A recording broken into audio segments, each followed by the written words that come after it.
Hi, my name is Marshall Norris, and this is my educational research final presentation. Education has always been important to me. I earned my degree in elementary education, and now I'm working on my master's degree in reading. I have 14 years of teaching experience. I've taught classes ranging from 6 students to 30 students, and this topic of optimal class size I feel very passionately about. I've definitely seen firsthand how smaller class sizes can have such a positive impact on learning, and I'm hoping research will say the same. The purpose of my study was to determine if smaller class sizes affect student achievement in a positive way. Next year, our district's thinking about combining our 2 fifth grade classes back into one group of 26 students. I'd like to have some information to take to our principal and board members about this. My research question is, does class size affect student achievement? A sub-question would be, what is considered student achievement? My Teacher's Going Crazy is just one of my favorite little animations about kind of how I felt when I had 30 students in one classroom. Some of the subject matter I felt like got put aside so that I could handle the 50,000 other things that were going on in my classroom. Today, the desire for higher student achievement seems to be overwhelming, coming from all directions. From Congress, community, board members, administrators, teachers are being overloaded with demands for better test scores and higher graduation rates. No Child Left Behind has left low-income districts scrambling to do their part for student achievement. Among the choices that have stemmed from these efforts are those related to staffing and class sizes.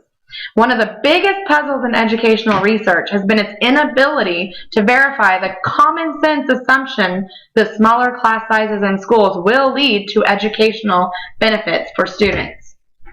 My lit review outline, I took the title of each article and I put it under the theme or the section that was in my literature review.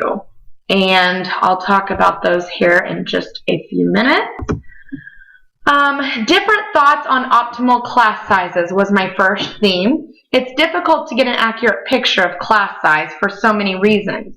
The classes which pupils are taught are subject to change. Teaching groups change. Teachers come and go. Pupils come and go. These all have an effect on the size of teaching groups. It's important to understand that class size isn't the same as pupil-teacher ratio. The calculation of pupil-teacher ratio typically includes teachers who spend all or part of their day as administrators, librarians, special education support staff, etc. Class size refers to the actual number of pupils taught by a teacher at a particular time. Thus, the pupil-teacher ratio is always lower than the average class size, and the discrepancy between the two can vary depending on the teacher's roles and the amount of time teachers spend in the classroom during the day. For this study, an average class size small class size would be defined as 15 students or less. A large class size has been defined as 24 students or more. I discussed 4 field projects in my lit review, STAR, SAGE, CSR, and Indiana's Project Primetime, which I'll go into detail. The STAR was a Tennessee experiment where students and teachers were randomly assigned to classrooms. This involved a broad range of schools throughout a diverse state. It included large urban districts and small rural ones, and it ranged from some of the wealthiest to the poorest schools in the country. Some have even claimed this was the crown jewel of all experiments on class size up to this date.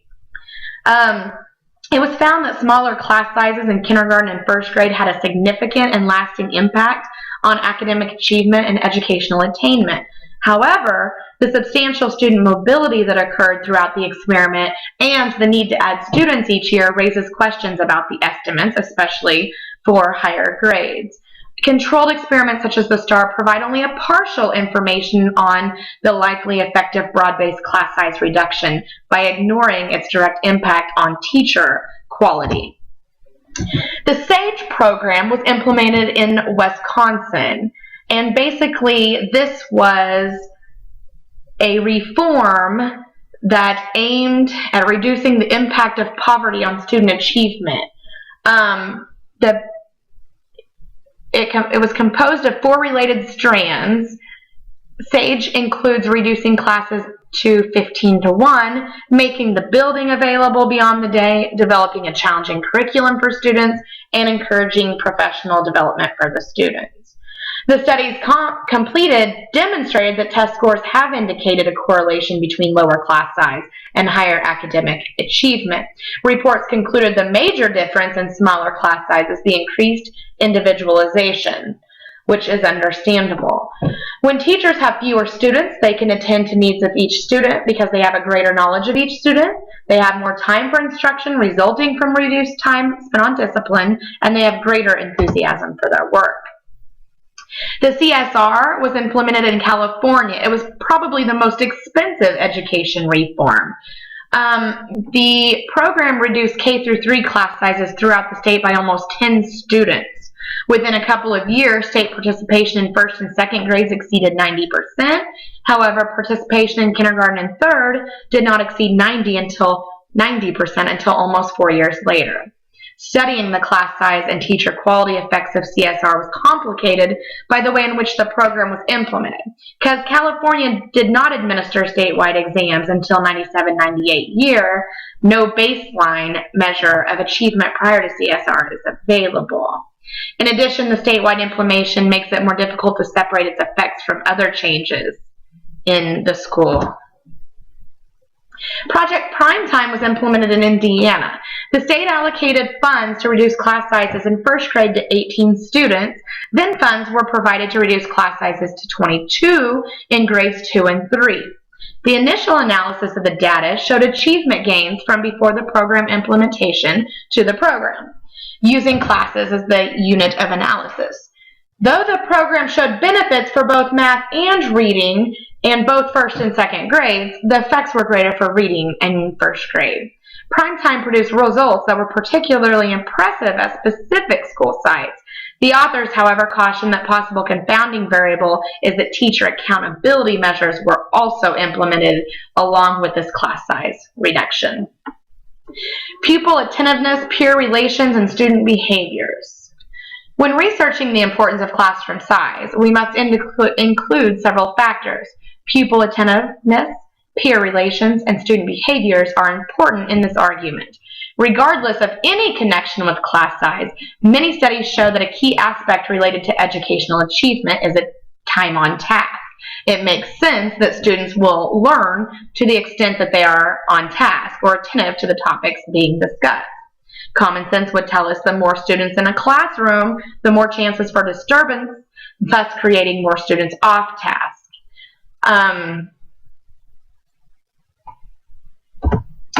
There is very little research on the effects of class size differences on peer relations. There are suggestions that large class sizes can adversely affect the quality of relationships between young children. Some research has showed that young students in large classes may tend to withdraw from others.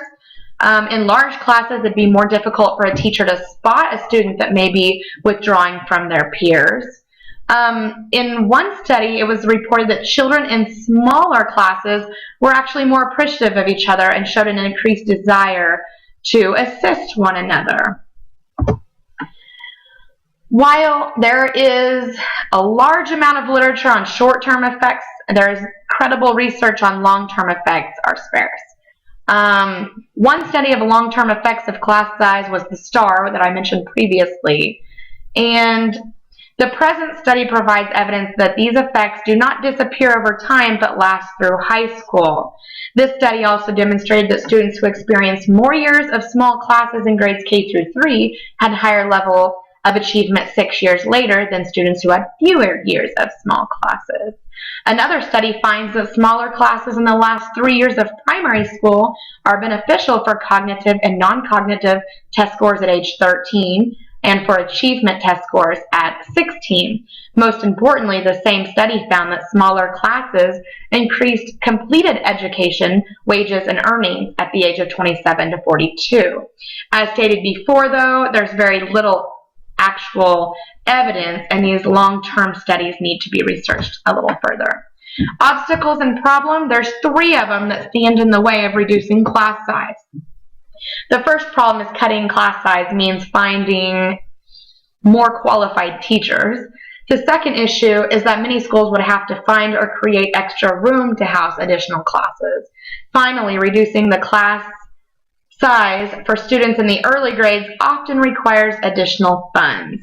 Administrators are faced with the issue of determining an optimal class size to balance the cost-benefit relationship while maintaining manageable faculty workloads, ensuring quality education. This has been such a conscientious issue because class size can't be reduced without incurring significant costs. To collect my data, I would like to use surveys and interviews. I would choose a grade level, which would be 6th grade. I would like to find 5 larger and 5 smaller classes from around the area. And after administrator approval, I would send home a parent consent form for permission since the participants are minors. I will also survey every student at that grade level, and with simple yes or no answers about class size and achievement. The questionnaire administered will be designed to identify important attitudes, opinions, beliefs, behaviors, and characteristics of the population. Each class will be given a manila envelope to place completed questionnaires in, and I'll pick these surveys up and store them in a filed cabinet. I will use interviews as well to collect data. I'll interview random students, teachers, and parents from different socioeconomic schools with open-ended interview questions on class size and achievement. I'd like to use several different schools from around the area. I'll send out parent consent form again asking permission to interview minors. The interview questions will be open-ended and they'll provide actual words of the participants in my study. I'm kind of looking for the individual perspective on this topic. With administrator approval, I'd interview the participants in a quiet, empty room at the school that the child attends. I plan on taking notes and also recording so that I can listen to them later. These will be locked in my file cabinet. To analyze the data, I would like to analyze questions about personal factors to develop a demographical profile of the sample. I'd like to develop scales by combining questions on the survey. The next step of data analysis is to check for reliability and validity, which I'll talk about in a moment. Finally, I'd like to use a chart to show statistics that will address my research question. When analyzing data from the interviews, I'll read through my notes, listen to the recordings of these interviews. I plan on looking for emergent themes, and I'll use these ideas to form categories and revisit them and develop them into more specific themes. And hopefully I'll get a concept map to represent my findings. Ethical concerns, I'll take several steps to ensure the study is ethical. Before collecting data, I will obtain all permissions needed and communicate the purpose of the study. Since I will be interviewing human subjects, especially children, I'll make sure the consent forms are signed by the parents of minors and by the participants of them age themselves. A sample of this consent form is attached at the end of this. I will also protect the anonymity of individuals by assigning numbers to the surveys and keeping the identities of participants anonymous.